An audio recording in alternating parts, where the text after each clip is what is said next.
Hey everyone, welcome back to Talking Success. We've got a great episode for you this week with Nelson Chu, who's going to talk about an element of funding that perhaps you aren't aware of, all to do with loan books and financing fintechs. So stay tuned. Obviously, when anyone's moving money overseas or loans, especially here on the African continent, there's a great deal of compliance and regulatory controls that need to happen and need to be adhered to. With the help of our dear sponsors, LexisNexis Risk Solutions, who have a suite of AML and KYC and KYB solutions in order to help companies remain compliant, without technologies and services and products like what they offer, it leads to all sorts of issues and challenges. So if you are in the market for risk solutions to mitigate those risks, I should say, then please do reach out to our friends at LexisNexis Risk Solutions. All their contact details are on the bottom of the description. Thanks a lot and enjoy this episode. Hey everyone, welcome back to another episode of Talking Success. We're going on, again, a different tangent today. We've spoken a lot about funding, we've spoken a lot about venture capitalists and private equity, and we've spoken about startup funding. And there's an element that I don't think we have covered. And when Nelson and his team reached out to me and said, "Look, we offer this. Do you think it would be of interest?" And I said, "Absolutely." Nelson and I had a quick chat sort of a week or so ago, and I said to him, "Listen, we're going to have to stop speaking, otherwise I'm using all my questions now, and I'm going to have nothing left for the podcast." So I'm delighted to be welcomed by Nelson Chu. Nelson, thank you for joining, all the way from the US of A. Good to have you on. Thank you for coming on and sort of sharing some insights, I think, really, in terms of the world in which you operate. Before I kind of delve into questions, it'd be great to get quick overview, who you are, what you're doing at the moment, what your background was, and I think importantly, what attracts you to emerging markets? Because obviously a lot of our audience, or most of our audience, is focused on emerging markets, specifically in Africa. So where is the common ground? Yeah, thanks so much for having me. And looking forward to this conversation. We are touching upon probably the other side of the asset classes that you didn't really hit on here, which is private credit. We'll go into that a little bit. But my background first, specifically, I did start my career in traditional finance. I think building any sort of capital markets, fixed income type company probably requires a little bit of traditional finance experience, but it was only 2.5 years. So not too long. Left that to really do my own thing. And so I was like stumbling around trying to understand what I wanted to be when I grew up at the ripe old age of 22. And then I realized that, you know what? I'm going to start a company. Let's see how it goes. So I ended up literally, I think, starting a company, failing a company within 6 months, just trying to start another company because I had no money. And then I think when you're broke, you end up being some sort of freelancer or consultant just to kind of pay the bills. And that turned out to be my first real company, at the very least. And so that was a consulting company that helped other founders build their companies from the ground up, not making the same mistakes I made in those 6-month time period. And so we did a lot of product, marketing, branding, engineering work. It all worked out pretty well. Had a couple of unicorn clients that came out of that when we met them, a single founder. And so that was what got me really going, saying, you know what, we have a team that knows how to build stuff. We have hopefully good ideas.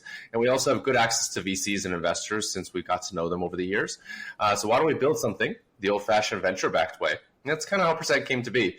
It was a right place, right time situation where we thought we could build an interesting company at the outset and just be flexible and adaptable to see sort of how the market changes based on what we do, and then continue to pivot from there, which is a classic founder journey. So when we first got started, our goal was to build a better alternative investment platform, something that had a better value prop than other platforms that were out there at the time.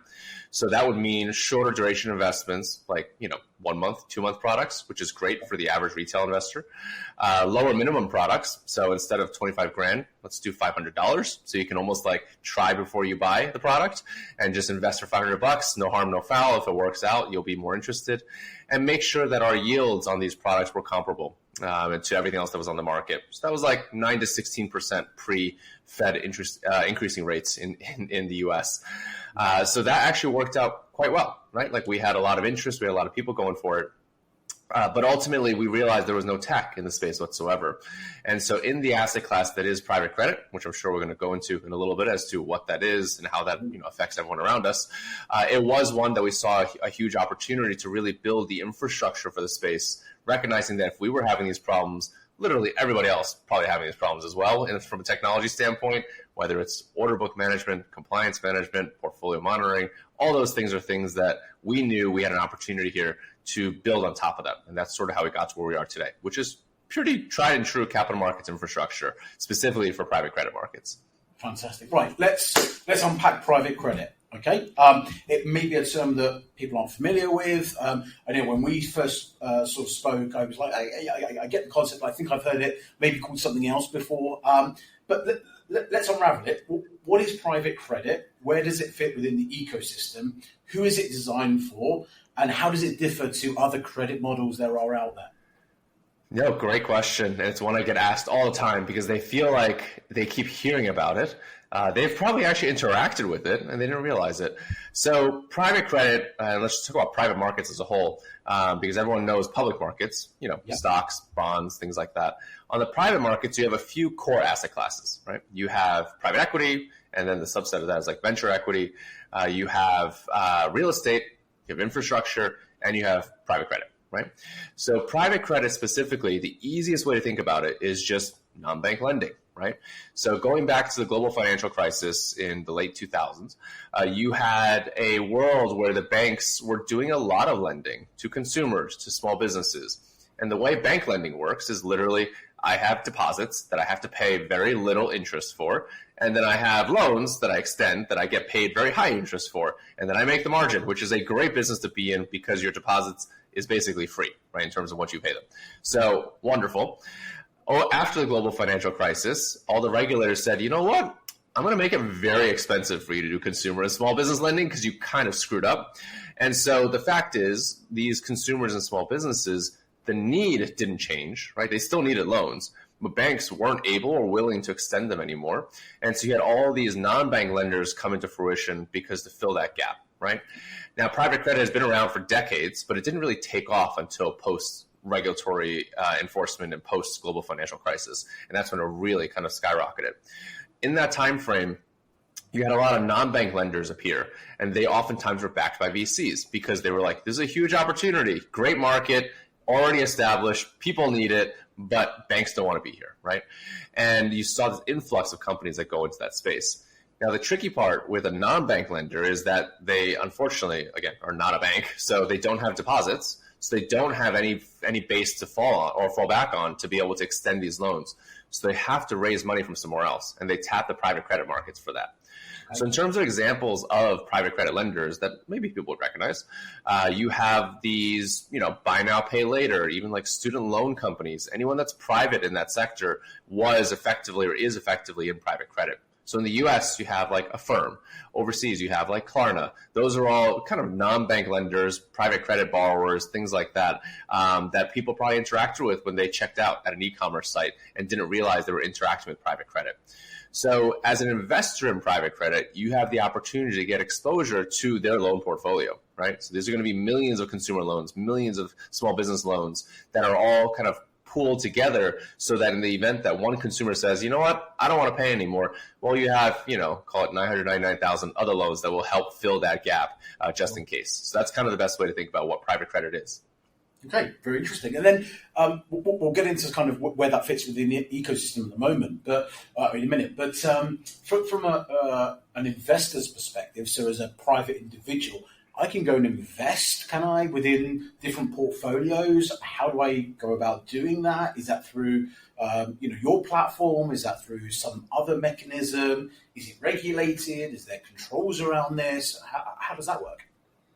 Obviously, the only way is through percent. I'm just kidding.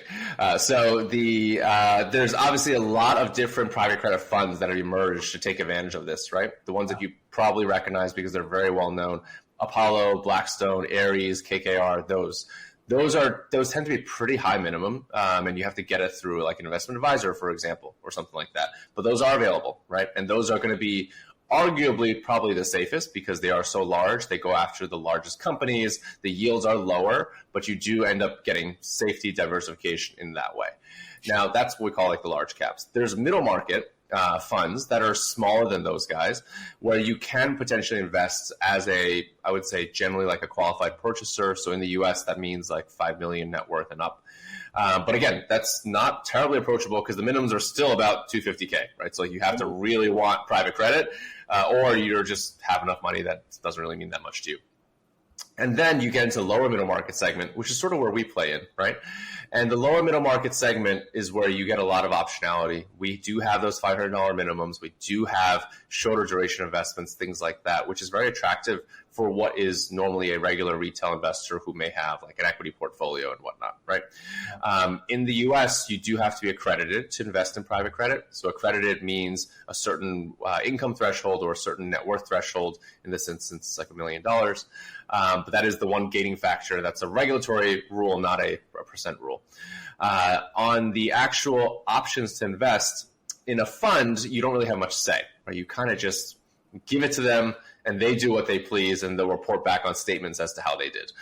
In the lower middle market space, and with us in particular, it gets a little bit interesting because you do have the ability to invest directly into specific opportunities that we've structured. So there's a lot of emerging market opportunities. We've had deals in Latin America. We've had deals in Africa.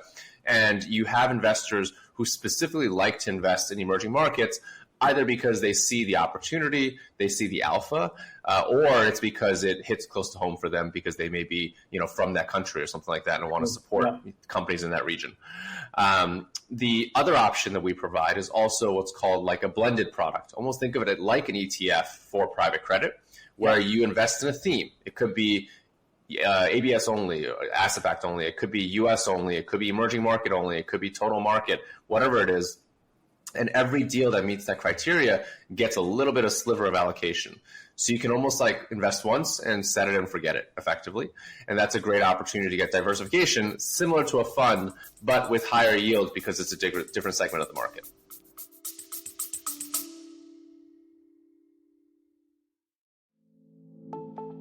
Welcome to Business Beyond Borders, the go-to podcast for CPA firms seeking transformative insights. I'm your host, Lawrence Whittam, and with each episode we'll uncover key insights, best practices, and invaluable resources tailored for CPAs. From trending strategies to diving deep into outsourcing and offshoring, our experts will help in all areas of your business.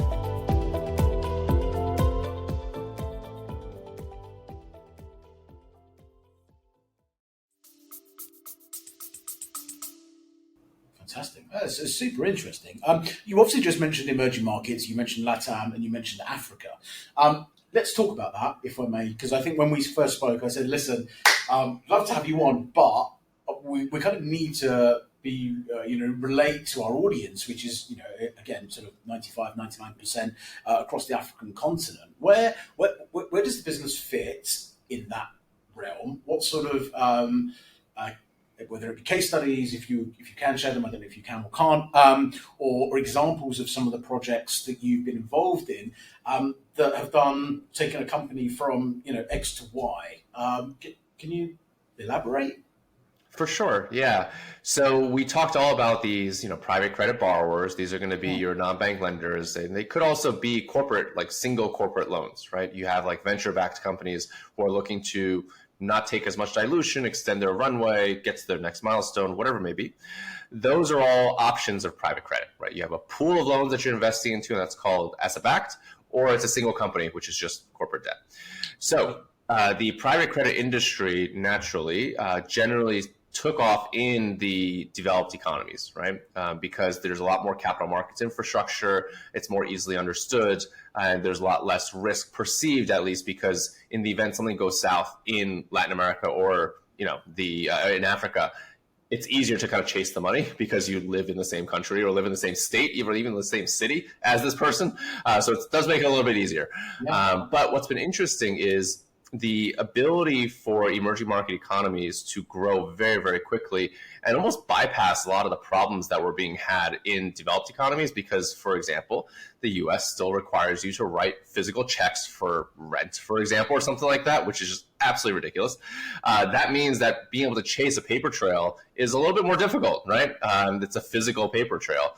In the emerging markets... Nelson, I just need to stop you there. Yeah. Just for everyone that's listening, a check is this bit of paper that you have to write on, okay? And you give your physical signature, and then you give that to someone, and then about 3 weeks later, the money comes off your account, and about 4 weeks after that goes into their account. I just need to give that some context, Nelson, if you don't mind. That's fair, yes. In this part of the world. That was FinTech back in 1950 or 1960, by the way. So yeah, it's come a long way since then, but there is still... that happens in the US, right? But then in emerging markets, they bypass that altogether because of mobile. So you can actually do credit checks based upon how often they paid their mobile bill because you don't have a FICO, which is in the US sort of how they do it here.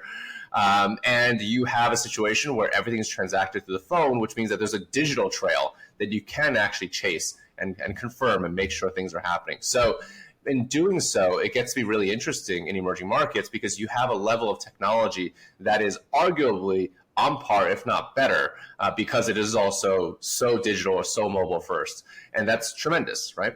So there's a ton of opportunity in emerging markets to be able to provide private credit, but at the same time, the private credit market is so small in these regions. So it is like taking off, right? Like Latin America, for example, I believe makes up like 5 to 6% of all of private credit, which is insane considering how, I would say even mature it is at this point with the amount of fintechs, the amount of VC money that's flowing into it. Africa, clearly way less than that, right? And yet there's a huge, huge opportunity there. So you are seeing a lot of funds shift their interest or even be emerging market specific because they see the opportunity there and they see the arbitrage that they can actually capture. So we like it a lot. We've done deals in Latin America, so Mexico, Colombia, Peru, etc. We've done deals in Africa, including Tanzania. And so we've seen that. Now, the only caveat I would say is that we do expect a certain level of structure from a deal, like offering standpoint, that is almost like understood in the US and in developed economies that doesn't quite exist in some of these other countries. And we have to kind of work our way around what currently exists there to be able to adapt to it. So for example, in the US with each bank, you can set up a cash control account, which makes sense because if I'm giving you money, I kind of need to have access to this, right? It doesn't quite exist in Latin America, but they have something called a trust account, which is even more secure than a cash control account, which is like, great, we'll take that. And so in Africa, we had to really kind of figure out exactly what type of structure would work when we did the deal in Tanzania, which was really interesting. But again, huge opportunity, ripe for growth, arguably going to grow faster than developed economies. And that's a great opportunity for anyone who wants to tap into it. So let's paint a picture here, if I may, in terms of sort of a couple of user cases. So I'm a fintech. Maybe I'm into one element of fintech. Maybe I'm into payments. And I want to add a service layer on top of my payments offering. And I want to add BNPL. That's a really good example, okay? I don't have necessarily either the ability to go to a VC. Perhaps I don't want to go to a VC. Perhaps I don't want to go to the bank. But I still want to offer this service. I don't have the capital. I don't have the balance sheet in order to support that deal value or the type of loans. I would then come to you and say, right, I need funding for this new product. You're not going to fund the development of this. You're going to fund the loan book. Am I correct in saying that? Correct, yes. Although that is a little bit tricky because the first thing I will say is lending is very hard as a business, just in general.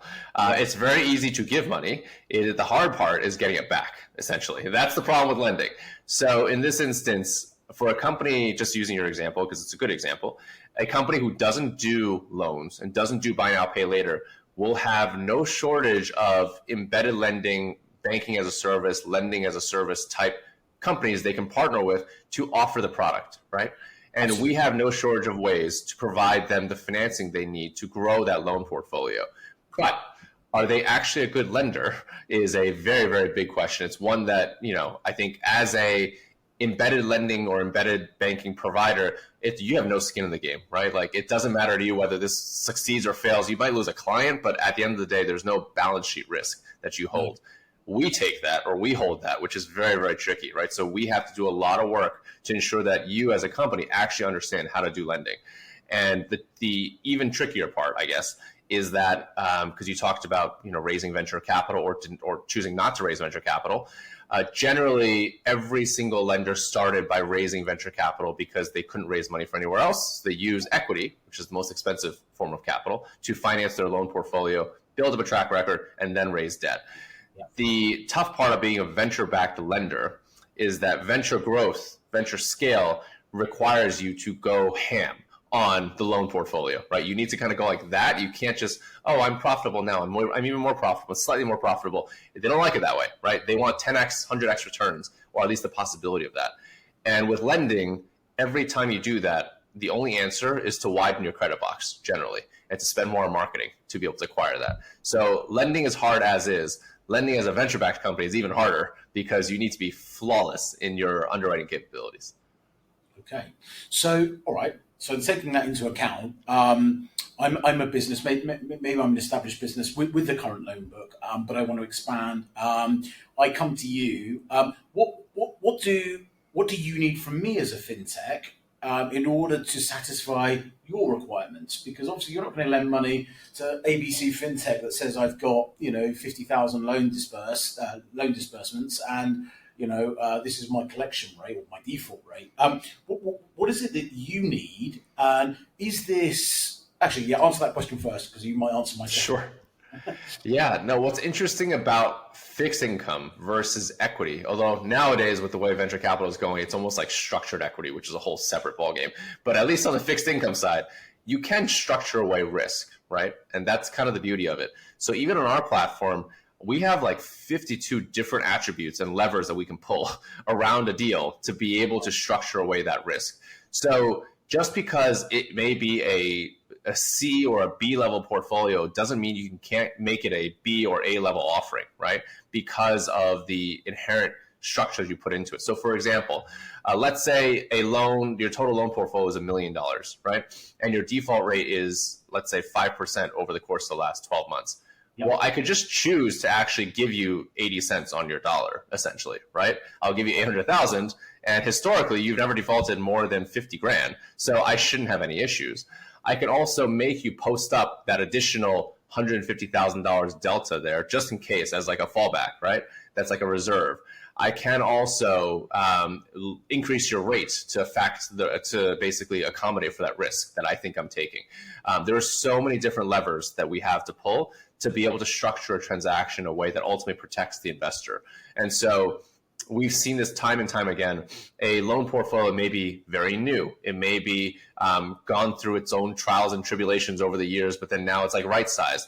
But I could use the old version of the performance as like the floor that we're structuring against.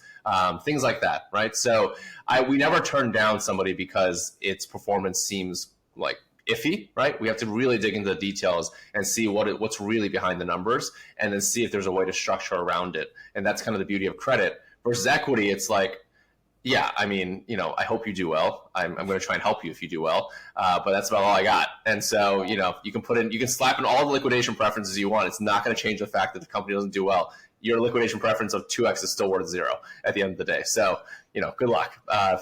Debt is very different in that instance.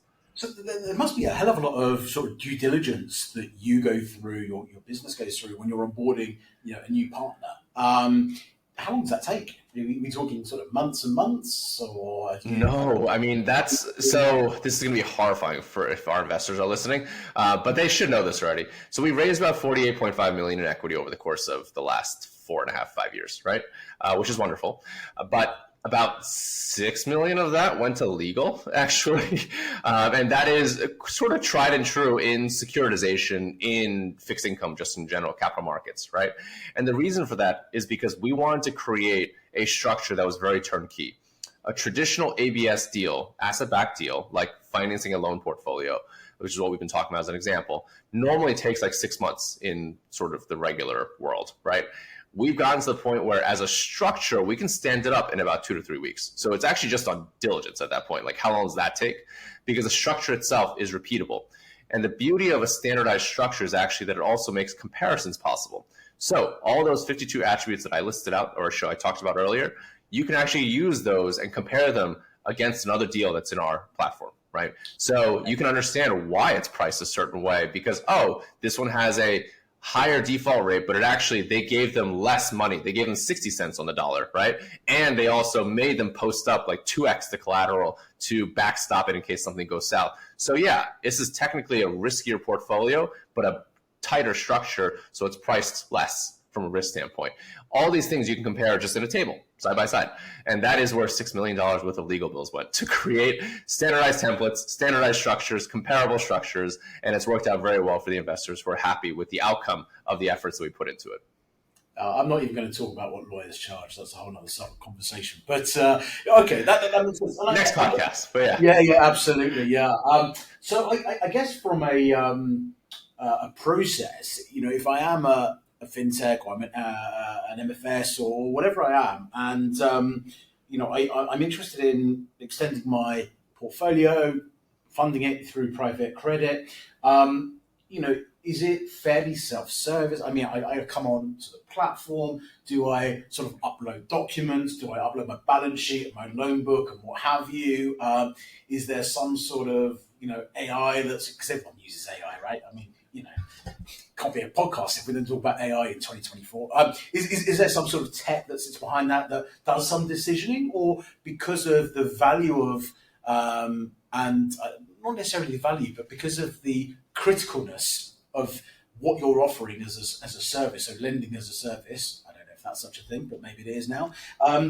If you're offering that to a customer, is there more sort of hand-holding? Is there more sort of engagements? Is there more sort of interaction as opposed to, I want to go and get a bit of credit online, a payday loan, I go on, I put in my details, and 3 hours later, you don't talk to anybody.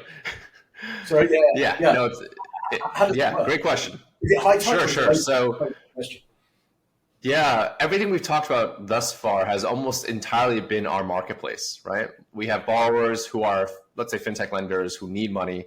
We have investors who are accredited or high net worth or whatever who want to earn a return, and somebody is in the middle structuring, whether it's us or somebody else, right? That is our marketplace through and through. The other side of the house is our tech business, and that is nascent, but it is sort of a learn by doing exercise. So over the past 5 years, we've done about 575 transactions, roughly, give or take, and with the explicit intent of learning what it takes to do deals in this space. Like we said, right? Like we started off as marketplace, pivoted or evolved into infrastructure. 575 deals will teach you exactly how to do deals in this space, to be honest. And so every single time we shipped a new feature, it was to make us more efficient, right? Yeah. And so we launched, for example, order book management, compliance attestation, portfolio monitoring, things like that, to try and make it as low effort as possible for everybody involved in the process. To the point where even with legal tech, we can offer a product in like 2 to 3 weeks if everything goes according to plan, right? Which is great. So from a workflow standpoint, we have a platform for the borrower to manage their entire debt capital markets lifecycle, which means you touched upon it, uploading files for due diligence. We have data room functionality, being able to collaborate and communicate back and forth with the underwriter, in this instance, us or somebody else, to who's structuring the product, and then ultimately launching a deal, seeing how it goes, closing the deal, and then post-close, they have to provide ongoing reporting, ongoing cash flows, obviously, because investors need to get paid. We provide all of that in the borrower portal, right? On the underwriter side, it is full end-to-end workflow. So sourcing, you can find a borrower on our platform. You can structure the product, which makes sense. You got to be able to set up a digital PPM, like a digital private placement memorandum, so investors can diligence, set up a deal data room, do a roadshow, like whatever it may be. We give you all the tools for that. And then post-close, we handle a lot of the work around cash flow servicing and reporting, since the borrowers gave us that information, right? But again, they can rely upon us for that. And then for investors, same way you'd invest with equities, I'm going to go look for a deal. I'm going to invest in that deal, due diligence on it, and then make sure my money comes in after. So all that workflow is things that we've built over the last few years that is now really coming into its own, which has made our own efficiency extremely high.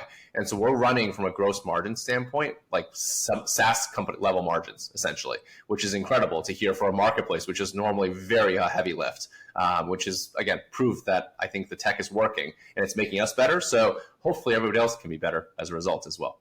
Fantastic. Last point, and I'm not going to finish on kind of a low or a negative, but I think it's prudent.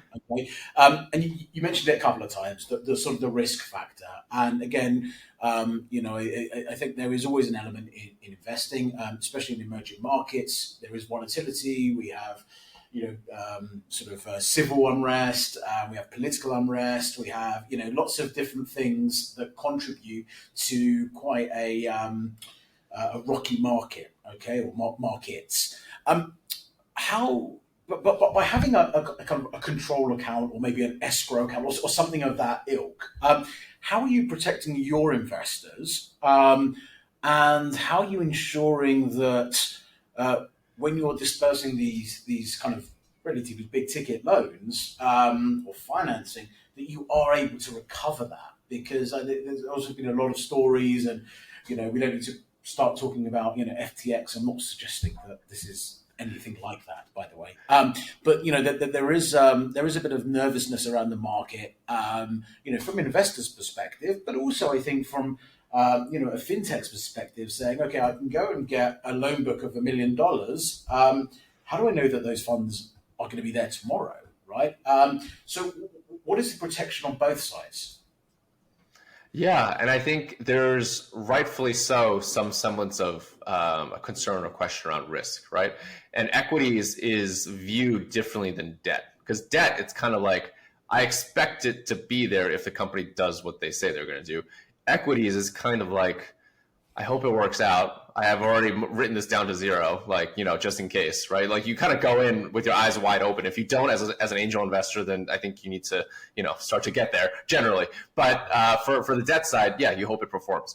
So in that instance, there is a lot of things that we've done working with the regulators and working with the legal structure and framework within each country to be able to actually ensure that we have recourse, right? Short of us physically flying there and chasing the money down, which we tried not to do. So each country is different. Yeah, exactly. Each country is different. And we've seen that the US structure tends to be the one that we want to mirror because we know that there is recourse in that instance, right? So the bar, naturally, this is not like we almost have no choice but to do it this way, but the bar for companies in Latin America and in Africa are going to be higher naturally because we want to set almost like gut check, did they have good VCs who basically did good diligence and went to the country or are in the country and they have credibility there, versus just any random company is going to be difficult for us just because we need to have some sort of external validation to be able to make it a better situation. When it comes to geopolitical, that is hard. Things happen overnight. We've experienced that once with a company in Latin America, and it was just oh geez, the regulators just came down hard on this business, and they didn't like it. And we thought, based on our diligence and everything we heard about, even doing a reference check with the VCs, it was yeah, the government loves these guys because they're offering this to open up an underbanked population. One day later or a couple months later, they just said, I don't like it anymore. You're the worst company ever. And it's just well, that wasn't in my due diligence packet, if that's the case. So it's hard, right? But I think the beauty of it then going after venture-backed companies in emerging markets versus non-venture-backed is that if you're venture-backed, you do have runway to figure it out. Versus if you're not venture-backed and you're just riding off of profits, it's difficult, right? Sometimes to be able to kind of come back from that. So we try and just maintain a higher bar from a cash balance standpoint for some of these companies in emerging markets, just to be able to better protect it. Because the structure-wise mirrors what we have in the US, and technically from a legal standpoint, there is recourse, but it's the unknowns that you don't know that you don't know, rather, that are what usually sometimes gets you. And that's the one that we have to hedge against through having a bigger balance sheet with these companies that we can kind of go after if we need to. Well, look, it's a fascinating model, one that I'm very pleased you shared. I've learned a lot. Now, for people that are interested in knowing more about this, knowing more about private credit, knowing more about how they can get involved, perhaps not from an investment perspective, but certainly as a potential partner of yours, where can they go? Where can they look you up? What's the website URL? We will put everything down here, but it's nice to say it anyway. Sure. And actually, it is both sides of the market. So if you are a fintech lender who wants to borrow or get financing for your loan portfolio, happy to chat with you, right? We also do take international investors as well. And so that is very easy to get access to these opportunities. The only thing we don't do is take care of your taxes. We are full service, but not on the tax side. But other than that, you can invest in these opportunities, right? So you can just find us pretty easily. It's just percent.com. And then I'm always happy to chat as well. It's just nelson.chu, CHU, @percent.com. If there's any questions around the borrowing side or the investing side, or obviously our team is always happy to chat as well. Wow, that's amazing. Listen, thank you so much. I've thoroughly enjoyed this. Learned a lot. You know what? Someone said to me, you do these podcasts and you can learn stuff. I'm like, absolutely. It's the best part of it. But, that's one of the benefits of being a podcast host, I suppose, in a subject and an area that you have a bit of a thing for. So, I've learned a great deal. I'm going to let you get back to your day, actually. Your day's probably just starting and mine's just ending. But it was great to meet you. Thank you to you and your team for setting this up. And, all the best with the business and the expansion plans. And I hope to see you over in this part of the world very soon. That's the goal. Would love to. Thanks so much for having me. It was great speaking with you. My pleasure. All the best.